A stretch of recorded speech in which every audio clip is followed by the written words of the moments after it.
Hello, and welcome to Poetry at the Dalí Museum.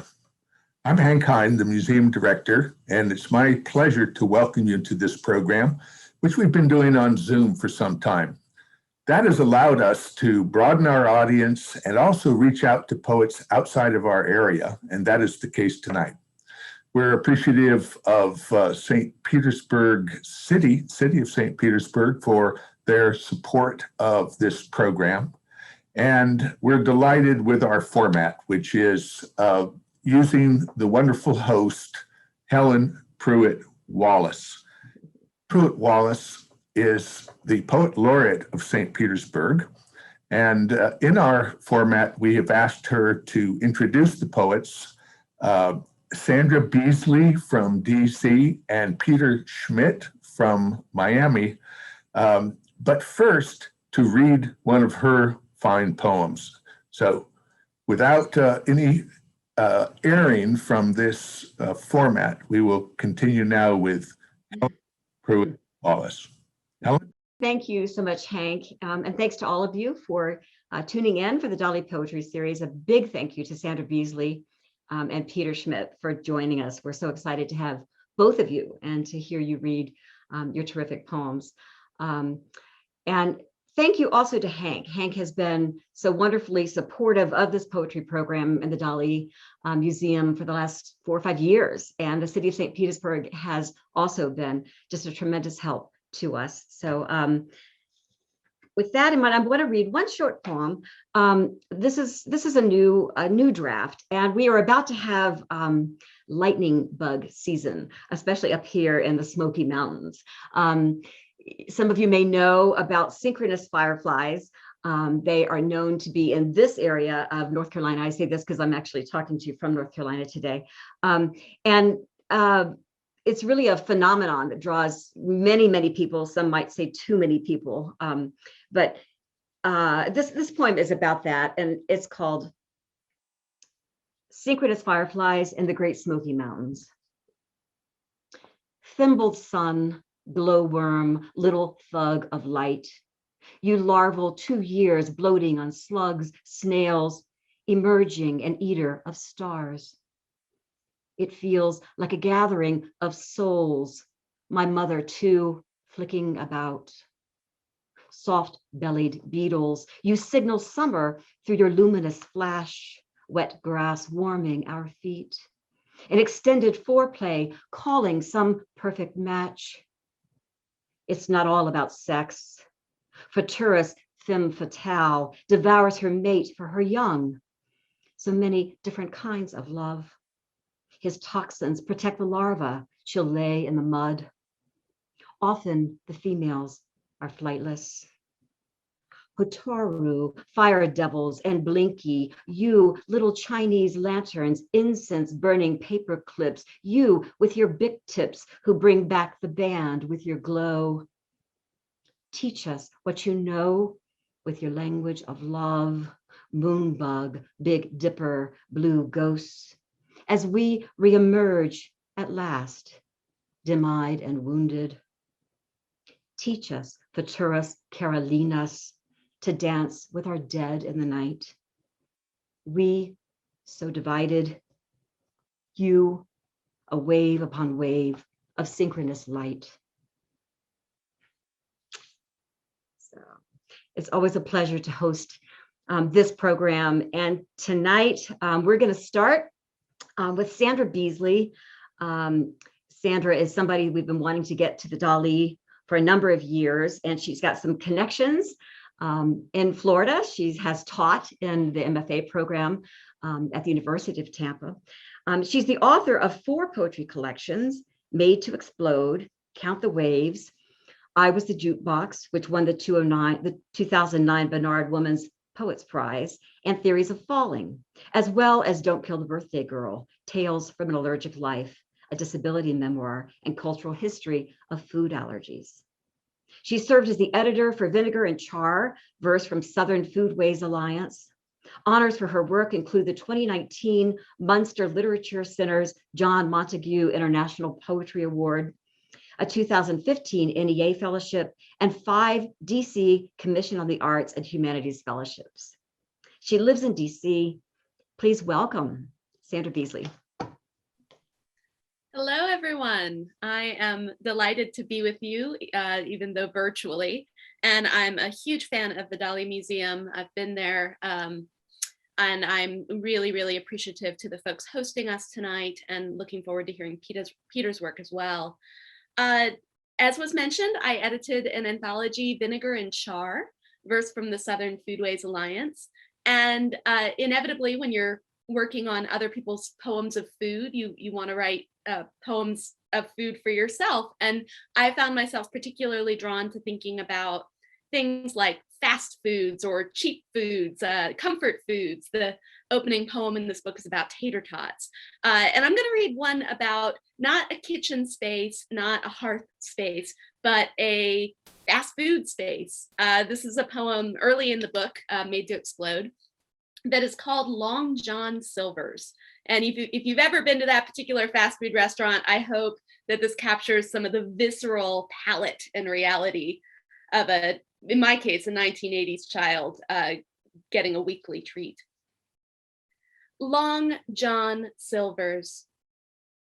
Once again at the Long John Silver's of 1988, the rope-slung walkway seems to sway under my feet as I look up at the Cape Cod with its steepled roof, trimmed in yellow, and lean my whole weight to the wrought iron sword that serves as a door handle. At the counter, I order a fish fillet served in a folded paper treasure chest with a handful of fries to hide the secret compartment. Hold the hush puppies, corn cob on the side. I carry the blue plastic tray with care to a booth paneled in the mahogany of an officer's quarters, then sit on a bench vinyled like a nautical flag. The batter is always fluffy with club soda, and here no one has died yet. My teeth cut a smile into the Icelandic cod, and perhaps I will go back to order a chicken plank or a tray of crunchies swept from the fryer's belly, which they will give me for free. When I look back on all I've done, I want to be the person stubborn enough to found a chain of seafood shops in Lexington, Kentucky, 500 miles from any ocean, named for a character in a Scottish novel. I want to admit I'm doubled over and howling, yet reach up to ring the captain's bell on my way out. So one thing you could never know just from reading that poem is that in the inspiring story, I always like to create a little distance between the poet and the speaker, but in the inspiring reality behind that, those weekly Long John Silver's visits were in between. They were after leaving my allergy shot on the way to my grandparents' house every time. And that's why I hold the hush puppies, because of an allergy to the batter.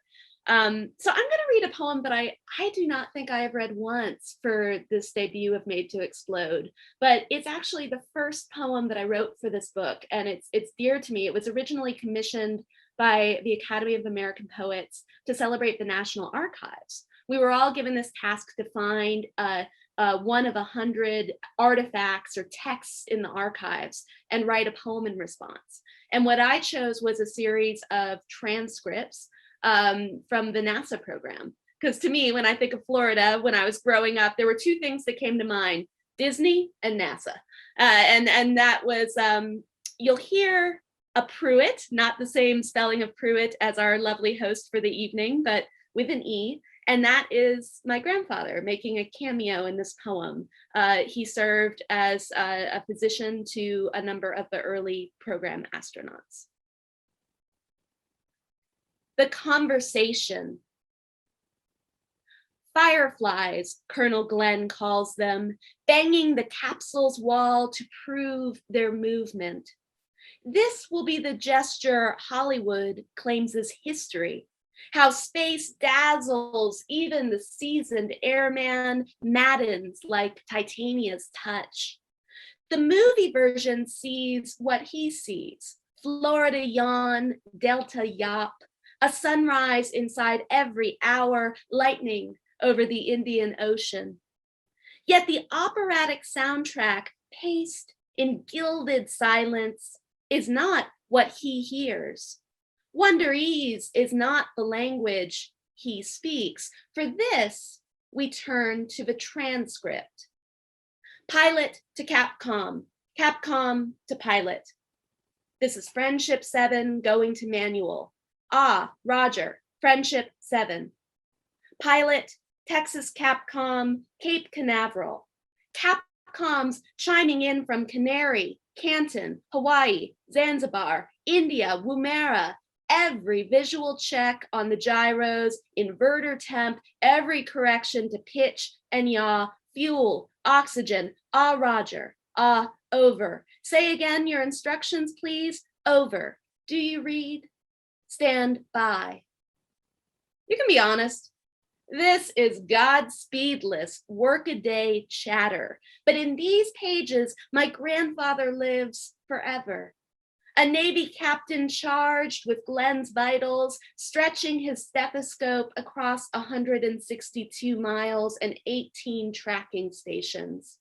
I hear him in each pressure check. I see him biting his lip, leaning toward a bank of dials while the retro package breaks, burns. No one knows if the heat shield will hold. Captain Pruitt goes unnamed. This is how history claims us, not in the gesture of one, but in the conversation of many, the talk that gets the job done. We climb into the syrup can capsule to circle the earth 3 times. The miraculous swarm, we will realize, is condensation. The light blinks at us, flake and ice of our own breath. So thank you for traveling into space with me for a moment. Of course, the reality is if you're going to write about food and you're going to write about history, you're going to take journeys down darker roads. You're going to find stories that are not as joyous or as wondrous or as celebratory. And so I do think it's important in kind of representing Need to Explode to read one of those poems that takes a little bit of a darker path. In this case, there is one who is named quite specifically. This poem engages the death of Emmett Till briefly. But I should mention that as a particular vantage point, I grew up in Northern Virginia. There's a reference to a band that at the time, along with everyone else around me, I kind of embraced the music of. And I later realized they had really transgressed terribly with the name of the person who I mentioned. And it was a reckoning moment for me to kind of think through how, without question, I had absorbed the energy of that name without really questioning the story behind it. And that pulls me into this poem, which is called Nostalgia.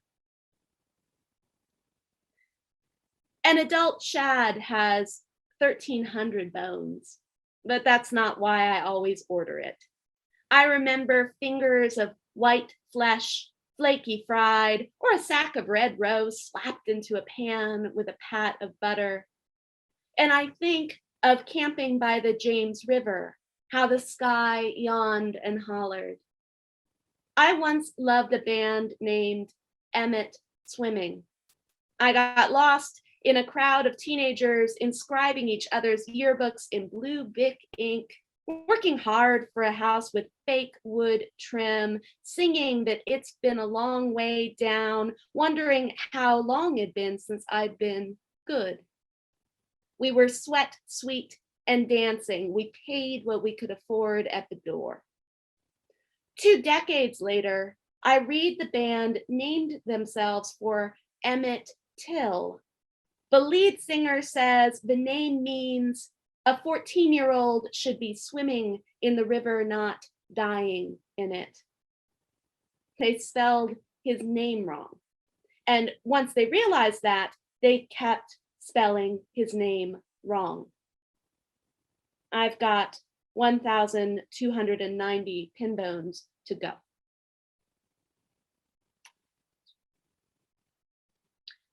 So I wanted to swivel a bit and read some poems that are at least kind of spring off of this period of my life when I was driving back and forth to Tampa to teach. I actually had a whole decade of being very itinerant, very traveling. And I also got married during this time. And so I was managing a committed relationship that was sometimes across long distances. And this first one, my husband's family lives in Jacksonville and Amelia Island and Naples. And this first one just plays with, I guess in a sense, not just Florida, but Mississippi. We had picked up this juicer in a small town in Mississippi at a secondhand store, and it summoned for my husband memories of his grandmother. A lot of my husband's early artwork shows fixtures and household appliances, mixers, juicers, irons, fans from that household. And there was something about this juicer that delighted him. I was excited because it finally gave me the excuse to buy those huge honking bags of oranges you see sold by the side of the road in Florida, which I had always kind of frozen up and said, what am I going to do with all those oranges at once? The answer was you juice them.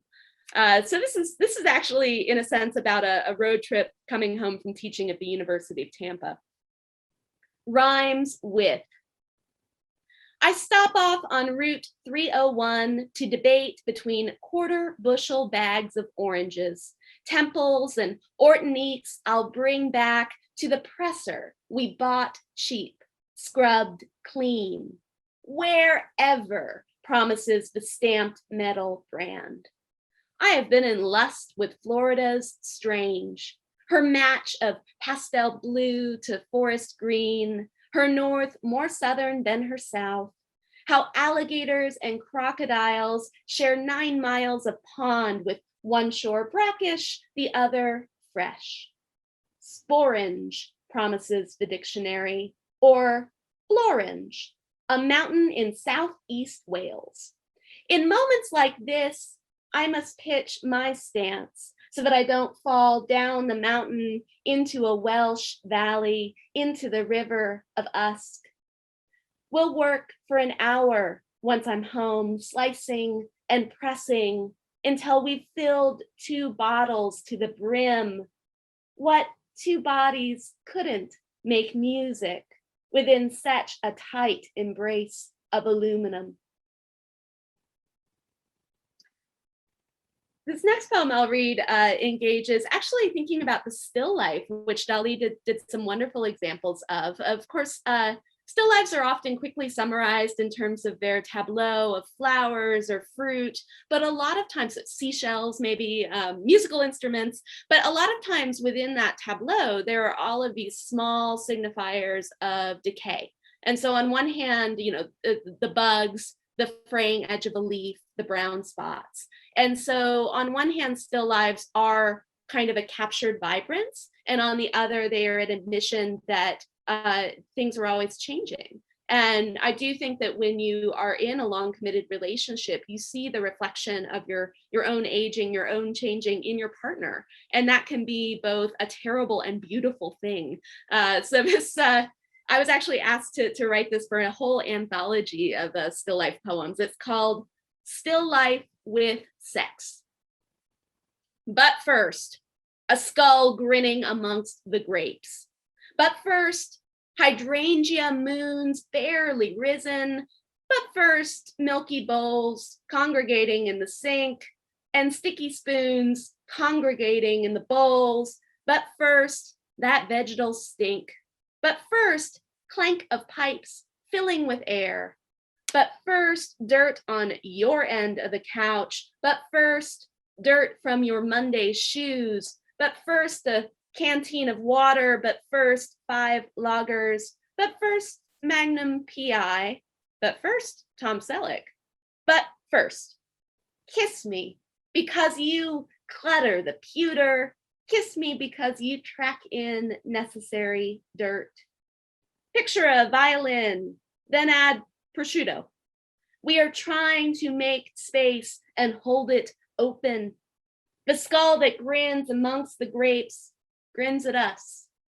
But first, those globes of hydrangea, there they are, perfect and cratering to our touch.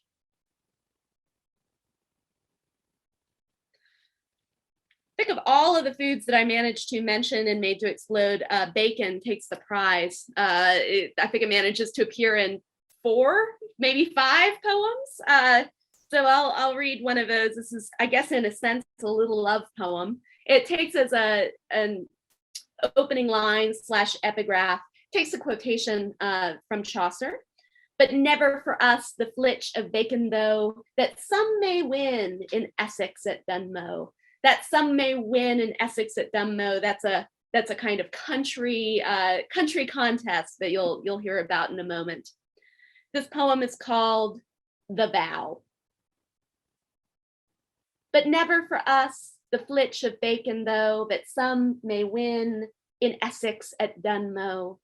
So promises the old wives' tale, a covenant according to Chaucer, that if tomorrow I trek to Dunmow church and swear before God and congregation, not a fight, no single quarrel, in 366 days, not even once wishing to be unmarried to you, that hog is ours for the taking. My love, what limp victory would that be?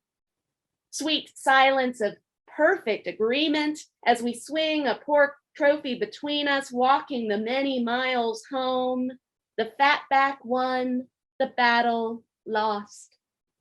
I reserve my right to a good spat, to the meats spit in flame. I take joy in choosing you again and again. So I'll finish with one more kind of road trip poem, a poem that closes Made to Explode. The epigraph notes an echo or a mirroring of C.P. Cavafy's Ithaca. Ithaca spins off the Odyssey. So you have Odysseus out in the world with his men, having adventure after adventure, where Penelope waits patiently at home, undoing and redoing her shroud, and Telemachus kind of sulks over in the corner, wondering what on earth is going on. So you'll hear some engagement with the Odyssey myth, with some of the creatures and the villains he encountered, specifically the Cyclops. But this is, in a way, I put this poem last in the book because I think it is about the reality that we all toggle between being the center of our own journey, our own big story, and realizing the part we play in the stories of others. And also realizing that if we're being honest with ourselves, we're not always going to be the hero. Sometimes you might turn out to be the villain. Epic. After C.P. Cavafy's Ithaca.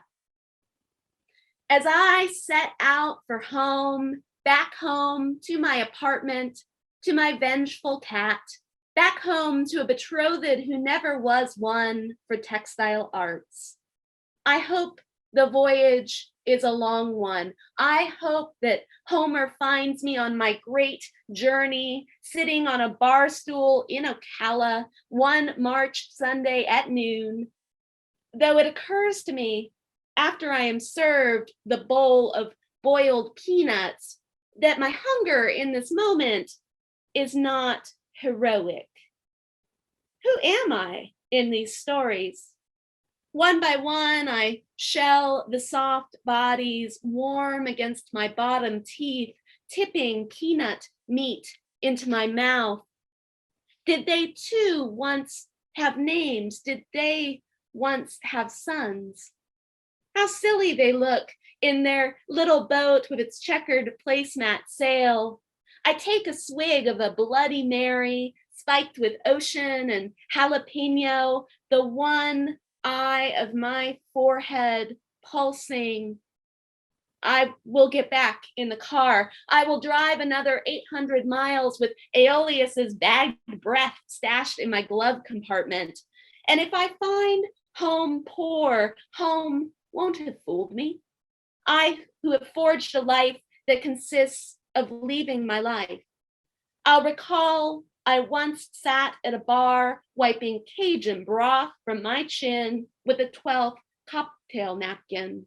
Blame nobody, I sang. Nobody, nobody, nobody did this to me. Thank you so much. Wow, that was a terrific reading, Sandra. Thank you so much. So many interesting and good poems. I love your blending of the sort of personal and public events in your book. By the way, I meant to say at the very beginning, to those of you who are listening, please go find these books. Tombolo Books and Alsace Valentine stands ready to order these books for you. Those of you who don't know of Tombolo Books, that's our indie bookstore, one of our indie bookstores in downtown St. Pete, and they've been terrifically supportive of our series. So please, Sandra's books and also Peter's wonderful book, Goodbye Apostrophe. So thank you for that reading, and we'll come back and do some Q&A after Peter reads. So Peter Schmitt is the author of 6 books of poems, including 4 full-length collections, Goodbye Apostrophe, published in November 2020 by Regal House, Renewing the Vows by David Robert Books, Hazard Duty and Country Airport, Copper Beach, 2 chapbooks, To Disappear and An Incident in an Apartment Complex, A Suite of Voices.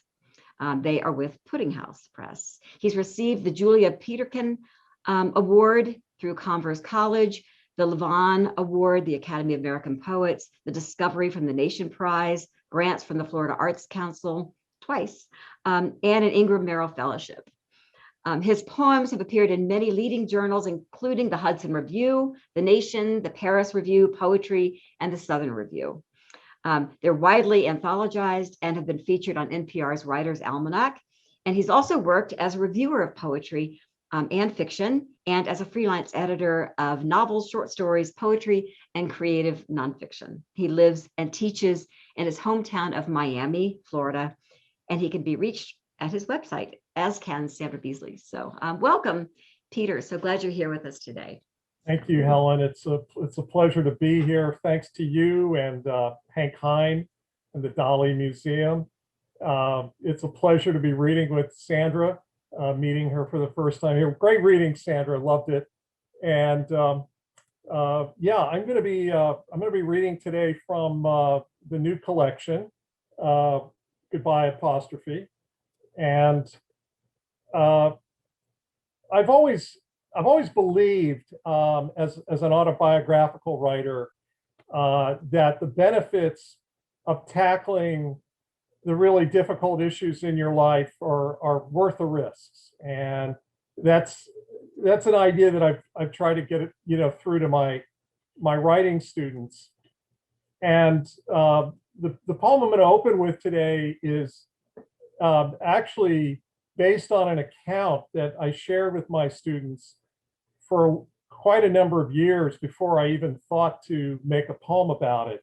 But I think it tries to communicate that idea about not being afraid to, really confront what is challenging to you and, painful even to look at. It's the opening poem in the new collection, and it's called The Sprinter. She ran track was all I knew, a sprinter, and wordless at the back, seemed no more there than on days away traveling with the team. Her poems predictable, perfunctory, all false starts and pulling up too soon, never exceeding the line minimum, skinny on the page and always the single rush draft, as if writing were a race to finish as fast as she could. Subjects pedestrian, tedious, forgettable, for her no doubt as much as the reader. Until one day, late in the term, regionals looming, she dropped on my desk 3 solid pages of long, gripping lines, so much stronger than anything she turned in before. as though the language were compelled to rise to the occasion, and did, relaying with heart-stopped clarity just what her father had been doing to her for the past 7 years, and how no one knew, not even her mother. What I can't tell you, of course, is that from that moment forward, her life changed. He met justice, she found freedom, not because it didn't happen, but because it wasn't for me to know, and I didn't. And her writing the rest of that semester, as you'd expect, never as expressive again, nothing else summoning that force. But the poem had opened something in her as she passed it to a coach who notified counselors, and she kept on competing, battling, which is how I'll think of her, springing away from her blocks, arms and legs churning, the head down, then slowly coming up, as she'd been taught. This next poem goes all the way back to middle school, or what we called then junior high. I grew up in a suburb of Miami called Miami Shores, and went to school just outside the village limits. This is a poem called Fat Kid. 300 pounds in 7th grade and growing, fattest kid in school. Sit in the horn section, nearly blocked my view of our director from where I labored, back row on tenor sax. I could see his neck going pink, sweat slipping down dizzy Gillespie cheeks, eyes squinting as his stubby fingers worked the keys. We lived 2 blocks apart. The bus ejected us at the same stop. Slight, skinny me, big Sid. That first week of school, we all saw it coming. And when some tall, long-haired jerk shoved Sydney in the dirt, a circle rapidly formed, and the coaches vanished like Darwinians, allowing natural selection to run its course. All Sid could do was raise his fists. But by then, his glasses were broken, and he was bleeding and crying, and the crowd jeering. Tears stung my eyes, but I let no one see them. After that single vicious beating, some kind of equilibrium had been restored, a necessary order imposed, which all understood. Sid had to pay for his weight with a pummeling. It was that simple. And once endured, he earned a grudging respect. His tormentor, now that he had filled his function for us, meanwhile was relegated to pariah and dropped out in early spring. And so Sydney survived. The taunts continued, but with lower volume, less frequency. We learned our instruments. We rode the bus. His mother, who might have outweighed her son, kept to the cool back rooms of their dark house. But she had to be glad to see him with friends, even ones like me, as I would kid him too, once in a while. And he would punch me hard in the arm because it wasn't all right. And he'd make damn sure at least somebody knew. This new collection, like a good deal of my work, is elegiac. And in particular, this new book is dedicated to my mother. I'll read now the title poem called Goodbye Apostrophe, which I guess like a lot of poems, ask you to do a little creative visualization, a little imaginative visualizing. You'll see. Goodbye apostrophe. Goodbye apostrophe. You were barely hanging on at the top of the line by one curled fingertip. And now it appears you've fallen from the keypads of all the smartest phones.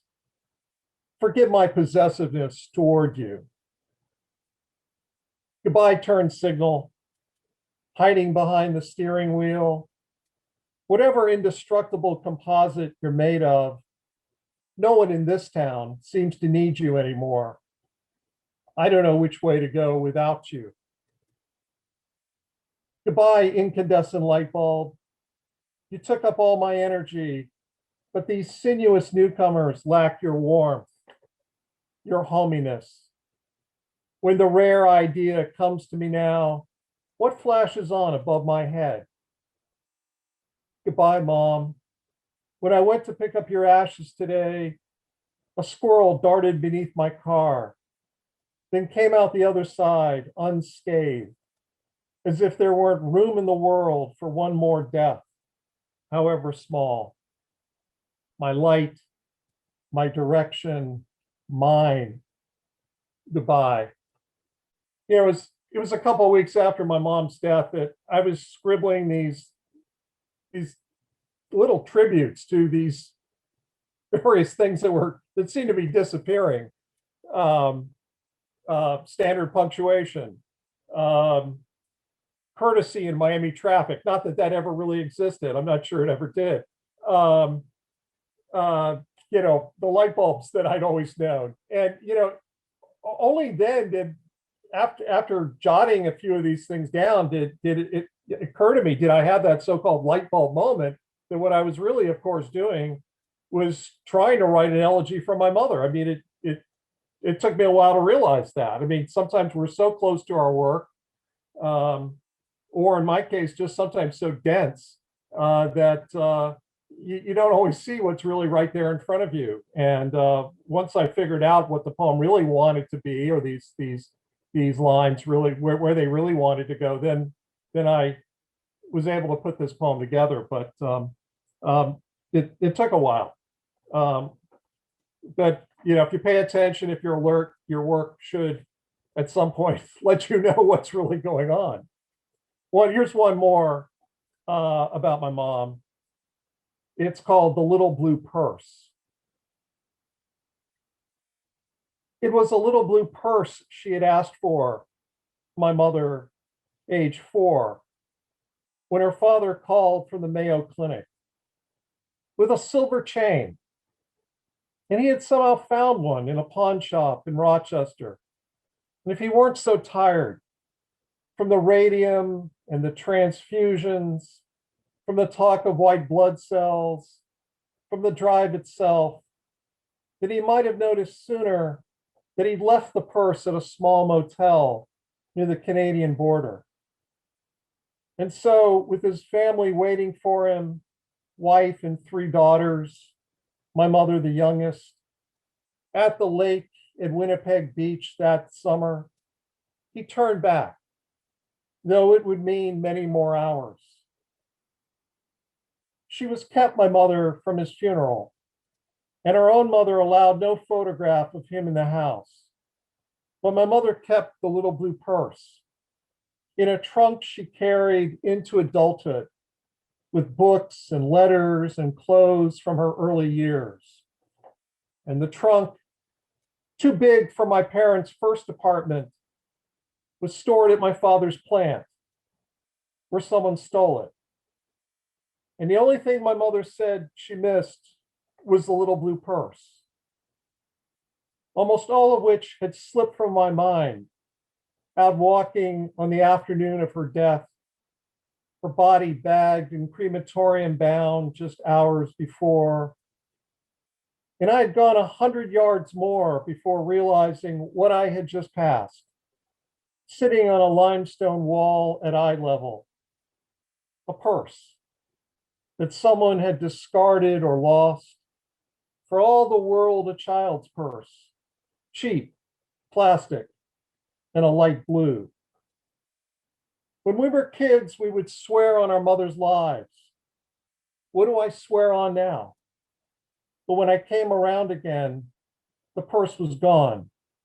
the sky just turning from clear to dusk.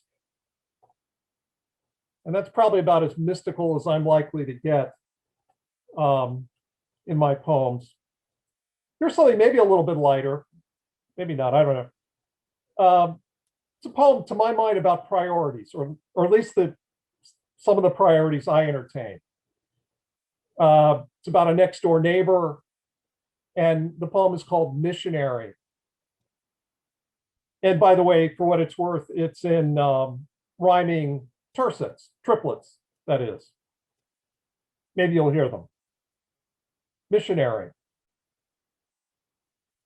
Before my next door neighbor left for Yemen to bring Christianity to the Muslims, she bought a gorgeous snowy Himalayan because she wanted some companionship and doubted her old cat would survive the trip. She hoped to find someone willing to adopt the 15-year-old tabby who'd been with her through everything, through the bitter divorce, kids growing up and away. That time her car burned on the expressway.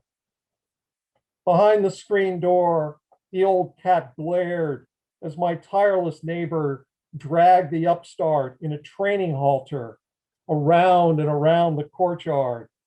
The youngster bug-eyed and gasped from straining at the collar. And while the stack of boxes grew taller and my neighbor was learning Arabic, the aging tabby, who'd endured arthritic and asthmatic for years, suddenly fell sick with a spreading fungus and was quarantined in the bathroom. With her house in order, or at least her apartment in storage, my neighbor asked if I would take her poor girl to the vet and put her down. It would hurt her too much. I'll go with you, I said, not the words she wanted to hear. Next day, one last hello at my door. I'm off to the land of Allah, she said. Wish me luck, and God keep you always.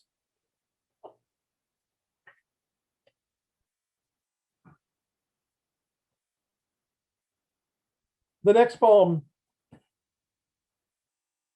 again, like so much of my work is based on actual events, sometimes with details added, of course, sometimes details subtracted.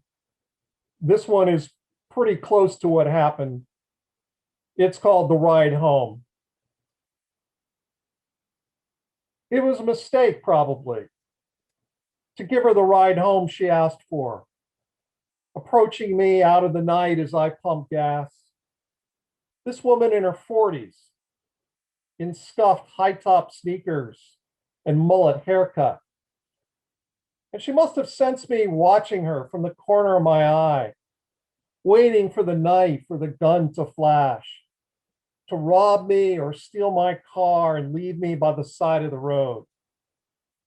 Even when I bought her the Happy Meal at the drive-thru, I kept expecting something to happen as I followed her directions down streets I'd never driven. She didn't talk about what I would read 2 years later in the news. The father whose plane disappeared somewhere in the Bermuda Triangle.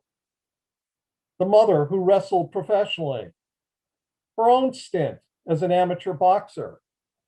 Karate black belt, 9th grade dropout, shrimp boat mate, 50-story high-rise painter. The 27 arrests, drugs, prostitution, burglary. No, she only went on about her daughter, worried that the girl's new boyfriend couldn't be trusted. She just had a feeling about him. I wonder now if she told me these things to put me at ease. A caring mother wouldn't hurt you. But I let out a breath when we pulled up at last to the address she called her own. She thanked me, then scribbled on a receipt her name, Sheila, her number, and said, for plumbing, painting, I can do almost anything. I never called it. But I have time now to also wonder if she approached him too, that final stranger at a gas station, and got him to buy her some food and told him about her daughter. And only now does it occur to me that maybe she was the one in my car more scared.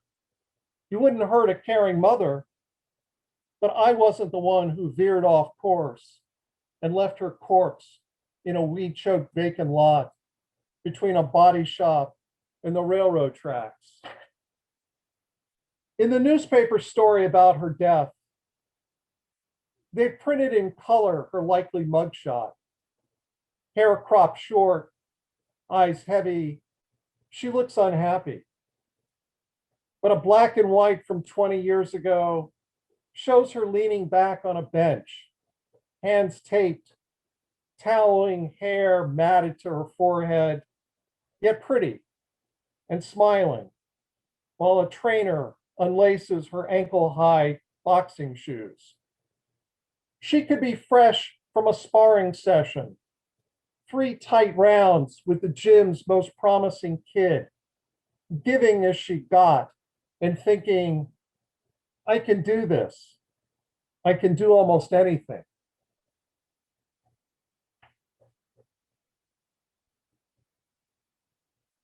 Here's something definitely a little bit lighter.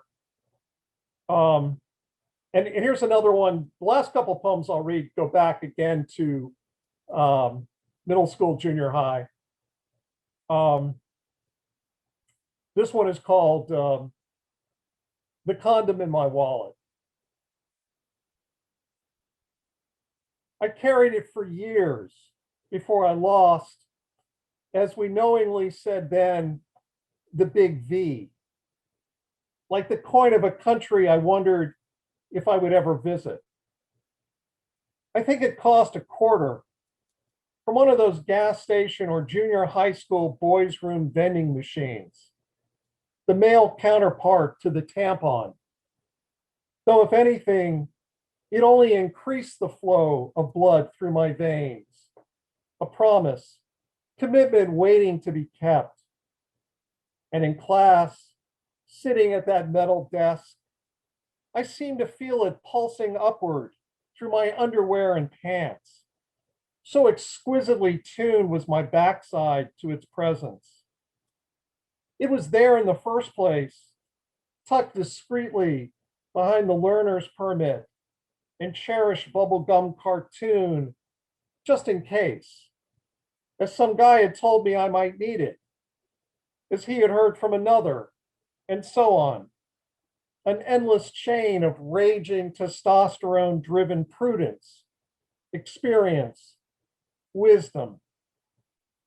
And in just what sort of emergency, I'd ask myself, would it come in handy? A stuck elevator? A fair young maiden trapped in the dimming, air-starved shaft with me? And succumbing to claustrophobia until I can save her by valiantly offering the distraction of pleasure? Did girls lug sponges, diaphragms, IUDs in that portable pharmacy called a purse? It wouldn't have mattered. The man prepared was the fortunate man, we had learned in Scouts. But looking back, the condom seemed more curse than talisman, languishing as the wallet slowly crumbled around it. Finally, one night, its moment arrived. But when I pulled it out, lubricated badly to begin with, the thing had ossified to nearly stone. When I stretched it in my hands, it shredded, and the girl just looked at me and shook her head. Preventer of pregnancy and disease. It had now prevented sex altogether, a newly discovered form of abstinence. Oh, thin repository of so much hope. The imprint left in imitation leather sized it up, like a 0 on a scorecard, batter out on strikes, ball still in the yard. And I'll close today with, again, another poem from that general era. Well, goes back to that general era. It actually moves forward to more of the so-called present tense, the now, maybe appropriately called history. On a walking tour of historic homes in my old neighborhood, we enter a house that slowly dawns on me as belonging to the family of a girl I knew in junior high. Good looking, intelligent, vivacious, and popular, and who died suddenly, not much after, in college, of a heart condition never diagnosed. She was editor of our 9th grade yearbook, so it's no surprise she's everywhere in it. And in my copy, she signed each photo, crossing out in one her face and writing, "I hate this picture." That year, she dated a Black classmate, when at the time not one Black family lived anywhere in our town. And now I am walking through her old house, which I had never visited back then, just a boy from school, and into her bedroom, which her parents had evidently left as she might have last seen it. The lone twin bed, the Frampton posters, cramped desk, box turntable. Our guide is pointing something out, but I'm not listening. For just now, I am closer to her than I ever was, and am learning another kind of history of this house. Downstairs again, I introduce myself to her mother, who has been patiently waiting with a pitcher of lemonade for us to file through. She smiles and claims to remember my name. Next to the door hangs a large family photo with Beth standing front and center, her gaze directed just above the camera, taken likely not long before she died. I pause there briefly, and we resume our leisurely tour as our guide draws a line across his list of houses. Thank you so much again to the Dalí Museum, to everyone who's looking in on our broadcast. That was a terrific reading. Thank you so much, Peter, for those poems.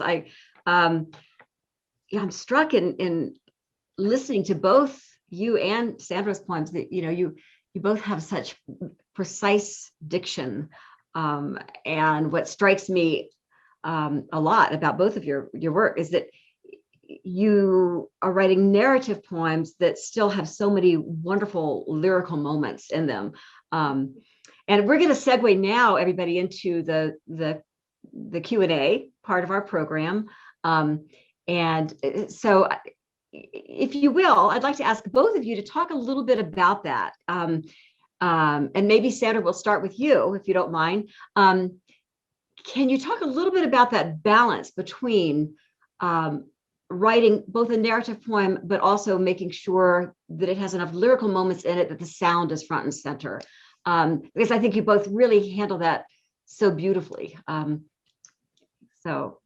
Yeah, thank you for that question, and I will look forward to hearing Peter's answer as well, because I really was thinking about that. For example, with the Blue Purse poem, like whether that was drafted of a whole, or whether there were certain moments that were kind of recorded as they were sparked, and then later kind of digressions or more philosophical turns were added, because I'm always interested in that process. First off, in terms of keeping sound front and center, for me, just for me, the process of reading poems aloud as I draft, is really critical. And I've always, even in my last 20 years of city living with thin walls, I've always honored the need to read my poems quite frequently over and over again aloud. So but I think in terms of getting that, I am not a super fast writer. I don't write every day. I will often work on an idea for a poem for several weeks before I start writing it. So that is definitely a time in which I'm more likely to attach a larger resonance to what starts off as an image, a phrase, a memory. And I want to yield to Peter, but one other thing that I'll add is that we were both working with elegy. It wasn't as obvious in what I read, but if you read Made to Explode, there's a number of poems that are specifically elegiac for my grandmothers. And I'm very interested in, I think, really the necessity to commit to the images that are fresh and specific and possibly sentimental, but then also try to get that kind of critical distance to make those poems work. So, for me, that was time. Time was my best editor in that sense. But yeah, so thank you. That's a great question. Yeah, I hear exactly what you said, that kind of the moments where you're allowing yourself to get up close and personal, and then when you also step back, which I think gives a real sort of texture to many of your poems. Peter, how about you? Can you talk a little bit about that balance for you? Yeah, it's a very good observation, Helen. And yes, I am very conscious of that balance that you talk about between narrative and lyric. The narrative element of my work is something that was brought to my attention by others very early on. In fact, people said, well, why don't you try writing fiction? which, which I, of course, earlier in my career, I interpreted as, you're suggesting that I might be better at writing fiction than I'm writing poetry. But eventually I came to sort of embrace that dimension in my work, but I very much, want that lyrical song-like element to be evident. I think the further that poetry gets away from story and from song, it is to poetry's detriment. I wish that I encountered more poetry today that really, held those elements in great importance. I certainly heard it in Sandra's work, no question about that. So that was gratifying. I think to answer Sandra's question regarding the little blue purse, if I understand your question, Sandra, you're asking, did that poem come in pieces over time, or did it sort of arrive almost in its entirety? Is that what you were? It seemed like there was an instigating image, right? And obviously like a story-based context, but it felt like there were a few, and obviously I haven't seen it on the page, but it felt like there were a few stanzas that were pivots into larger thought or reflection. And I was just curious if you were able to draft that from the get-go as a reflection of internal monologue, or if you had to kind of write the core material first and then later layered on that type of reaction to what, I'm not presuming this was all experienced, but like. Yeah, my recollection, and it's going back a few years now, of course, but that's a poem that largely came, I won't say at once, but a lot of it kind of, came together fairly quickly. I think once I simply made the personal connection between what I had seen out walking on the very day of my mother's passing, and then the story coming back to me about the purse that she had shared. And again, that took a little while. It took a little while for me to, but once I did, the elements of the poem seemed to fall very much in place. And that's probably more the exception than the rule in my work. Rarely do I, does a poem happen in one or two takes? I mean, there are some, and I'm sure you probably have experienced this yourself as well.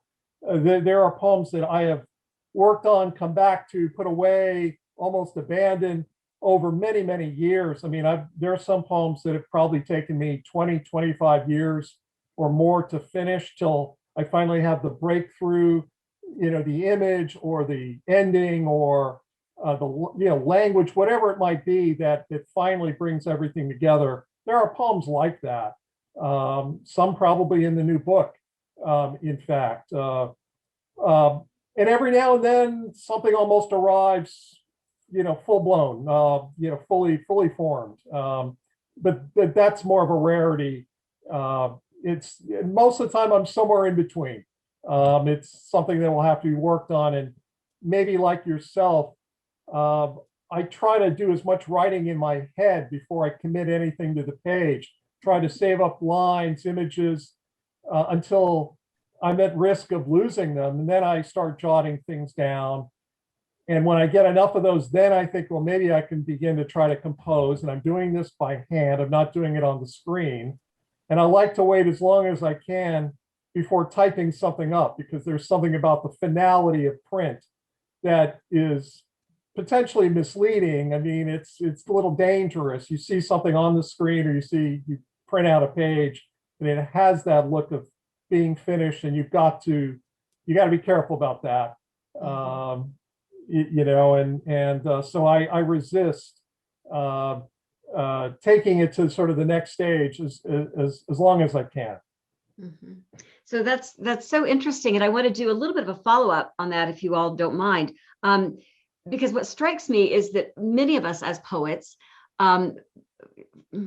sometimes fall into wanting to close our poems up too quickly. Maybe the poem has gotten off to a good start. You feel pretty good about the flow, but maybe we don't let it stay off its leash long enough. I think that's something certainly that I grapple with in my poems. So I'm struck by what you said, Peter, about sometimes the poem taking 25 years possibly to write. I'm curious, for both of you, what advice might you give your students about how to take a draft and reopen the poem, to kind of break it back open, because you sense that maybe you've closed it down just a bit too early, or maybe when you did close it down the first time, it was exactly where you needed to, but you've come back to that poem for any number of reasons, and you're a different person when you do, and that poem may go somewhere else. So I'm curious about that. What advice might you give your students about how to get back into a poem, to see if the heart of the poem becomes either something different or even more clear? Well, I want to acknowledge something, and then I want to suggest something. The thing I want to acknowledge is that part of what you're describing, the tendency to close a poem off too soon, comes from the workshop model and the effort, the impact of the workshop model, where frequently one of the de facto suggestions considered is, did this write 3 to 5 lines past its ending? And a lot of times when you chop off those last 3 to 5 lines, yes, sometimes it gets rid of bows being tied around the themes. Okay. Right. But other times what it does is it creates a simplified version of the poem that is easiest for the maximum number of people in the room to digest. And that feels like affirmation. And therefore that feels like the most successful version of the poem that could go forward. Mm-hmm. So I love workshops, but you have to always be on the watch for these types of kind of things that get reinforced. So so my suggestion, and I hesitate to make it because I recognize it's specific, again, to kind of physical practice, and that doesn't work for everyone. But one suggestion for me would be to move the draft back off the screen, back off the typed page, to handwrite the draft through the point, put it on a piece of paper, and move yourself physically to somewhere else to revisit that draft, because you have gotten used to the finished, quote unquote, version of it, and seeing that neat space. Also, it's ridiculous how many times we edit towards the close of a single page in Word doc, right? I mean, that's it. That's these are the types of technology, it's the weird extension of William Carlos Williams fitting his drafts on a prescription pad back in the day. We write towards the physical forms. So I think if it works for you to handwrite a draft on, say, legal pad, where there's almost a yawn of space waiting to be filled, maybe that will give you permission, or it will let you give yourself permission to re-enter the more raw space of the poem. Yeah, interesting. Yeah. Peter? Yeah, I mean, this also goes to the question. I mean, when you start a poem, do you have an ending in mind? But do you have actual lines? I mean, and how slavish will you be to reaching that point? You've got to be willing to abandon your initial conception of where this might end.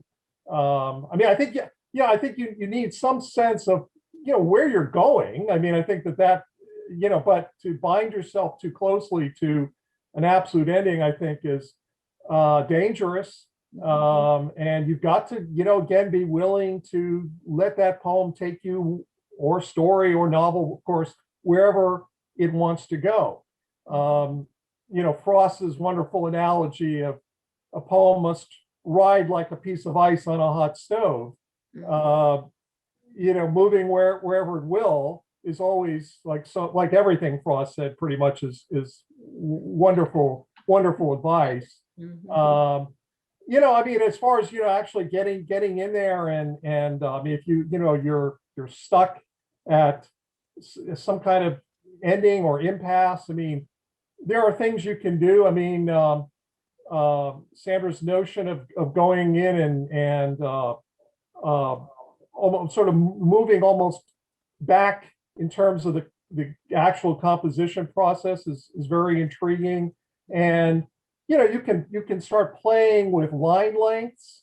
You can alter the line lengths. I mean, because you make them shorter, make them longer. Don't be locked in to necessarily the shape of the poem. There's any number of things you could try. A different voice, even different angles of entry into the poem in terms of time or place. There's a lot of things that again, if you're feeling this just is not working somehow,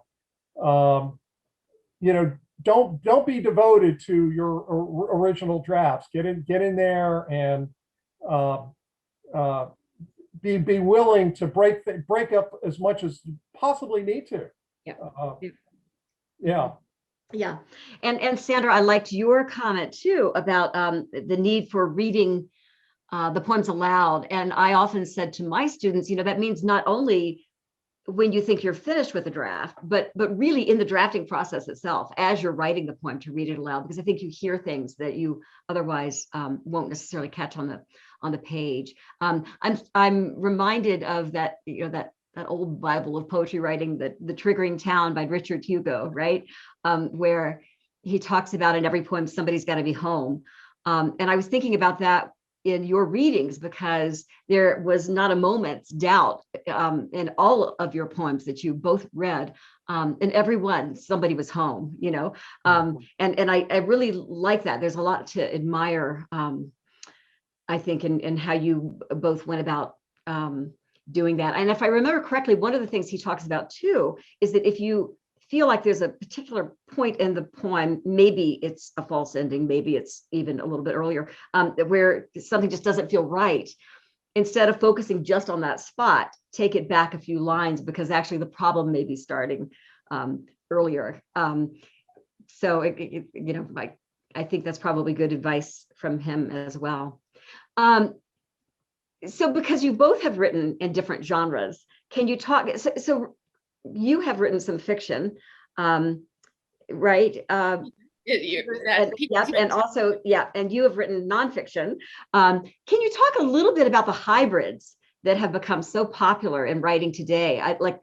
For instance, the lyric essay, which seems to be a natural for a lot of poets. But and maybe as part of this question, I'm interested in where you think the genre of poetry may be headed for both of you. Where are we heading as culture changes, as our times are changing? What does poetry do to keep up with that change, to voice that change? I know that's a really broad question, but if you can speak to that in whatever way strikes you, I'd appreciate it. Well, poetry is change. Poetry is always fluid and reflective of the consciousness of the moment. I think part of what you're talking about is the lag time between what people feel compelled to write in poetry and what an establishment recognizes as the poetry worthy of recognition.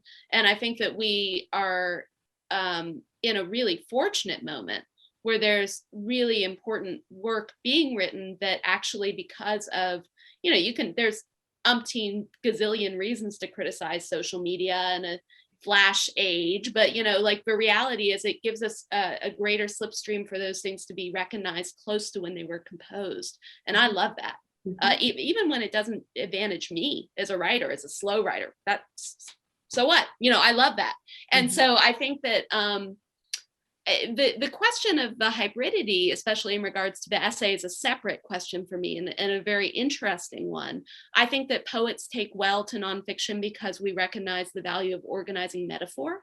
And I think that there's a lot of really useful work being done in nonfiction that recognizes nonlinear, non-chronology or narratively organized forms. Right. And so, and part of that is a greater openness to a non-Western model, like Alyssa Washuta, the recent anthology of indigenous forms that are working with like coiling and other. So I think that honestly, it's all just growth to me. I don't have any, I don't feel like anything's being lost. I think it's a real mistake to think of the expansion and the troubling of genres through hybridity as a zero-sum game or something being, I just, but it is, I do think pedagogically, it's something that we've got to think through and be responsible to. I don't want anyone going through an academic process where they're told you're not writing this the right way.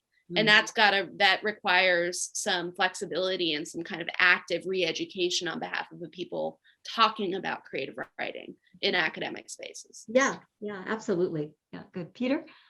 As far as the question regarding where poetry might be going, certainly the influence of spoken word and or hip hop rap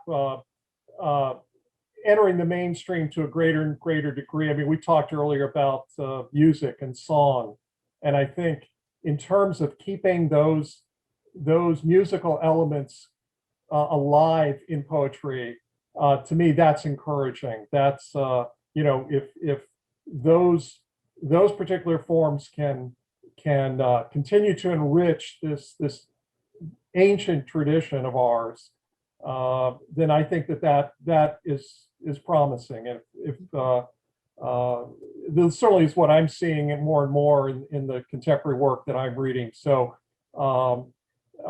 and along with that, maybe there will be a greater return to story, to narrative. I'm hoping again that the poetry can always maintain its contact with that vital source as well. So I think there is certainly reason for optimism in terms of looking ahead. This is a resilient art that is always adapted to the culture, whatever culture you're writing out of, from Homer and earlier, going as far back, and so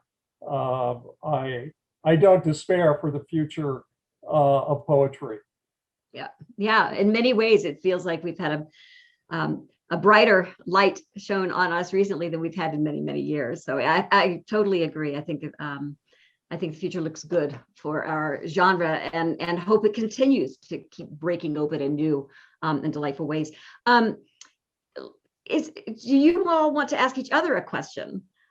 Is there anything you'd like to ask Peter, Sandra, and then vice versa about his work? Well, I think that I'm just curious, because I think about this in my own craft. Do you, is there a tipping point where you think of each book or each collection as having kind of a consciously different project from the one before it? Or do you just treat each collection as a kind of chronological marker of like, well, these are, I've had this window of time, I'm excited about the poems I've done in this window. I'm just curious, like, anytime when I'm in conversation with other poets who've done multiple collections. Yeah, good question. It is a good question, and as simplistic as it may sound, I'm really just trying to write a poem at a time. And when I think I have enough gathered together to make a book, I try to assemble that book in some kind of coherent manner, and then try to find a publisher who is responsive to that work.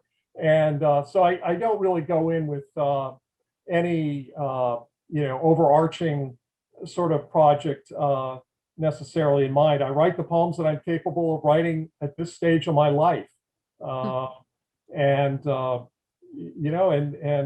hope I simply can continue to keep doing that. So I mean, and when you have assembled a book, I mean, you look at it, you realize that obviously certain themes are now emerging, maybe more prominently than did in the past. I mean, my last two full-length collections, the previous one, Renewing the Vows, centered more around my father's passing. This latest book deals more with my mother's. This is the experience that I've dealt with, and these are the poems that have resulted. And I'm eager to see where the next book is going. I've got a handful of poems already on the way toward that one. It'll be very interesting to see what thematic arrangements reveal themselves there. And I mean, it's such a good question, Sandra. I mean, let me put it back to you. I mean, because obviously it's something you've thought about a good deal. What do you see in your particular books? I do have a tipping point where I think about each book having both a unique craft concern and a unique thematic concern. So I think, I mean, in fairness, Theories of Falling, my debut, I mean, that's a debut, right? You're drawing from the well of your life. Sure. That's a classic. But I did end up focusing very much on conceit. A lot of the titles are very simple in that book, where the whole poem then responded to the idea, the angels, cherry tomatoes, like it was the fish, like it was kind of, and then I Was the Jukebox was very much about persona poetry. Count the Waves was about iterative forms. That's one where I do like 6 sestinas and some other long form sequence stuff. And then Made to Explode, it's the first time I've done a entire section of prose poems, which I've touched on occasionally, but and then there's also 2 significant golden shovels. And I say significant because that form, by its original design by a Terrence Hayes, you're using a Gwendolyn Brooks poem. A lot of people have subsequently interpreted that to say any selection, any excerpt. The 2 golden shovels I have use the whole Gwendolyn Brooks poem. So it is long, those are long poems, right. So yeah, I do, I get kind of excited. I think you can kind of tell by the way I just cataloged it. The craft concern comes first, and then hopefully it works with the thematic concern. So it's easy for me to say that for Made to Explode, you have a hub of food, and then history, racial politics, family, that kind of all. But it's, I think part of it is just that for me, I have so many things fighting for my time. And so it helps me to kind of understand an urgency of a given product, of like, I'm going to assemble this manuscript because I want to do this thing in the world. Maybe that's a DC mindset. I do wonder about that sometimes. But it gives you a sense of direction too, though, right? I mean, as you're accumulating poem by poem, you have a real sense of where you're going. Yeah. Well, and you know what? Lucky for us that both of you do, because your books are terrific. And I guess we have to wrap it up for today. But thank you so much, Sarah and Peter, for being with us in the Dalí Poetry Series and reading your powerful words. And thank you for those of you who've tuned in to listen to these fine poets. And please buy their books. Books.com stands ready to order them for you. And until then, be well, and we will see you at the next Dalí Poetry Series. Thanks all. Thanks, Peter. Thanks, Helen. Thanks, Sandra. Thanks, Helen.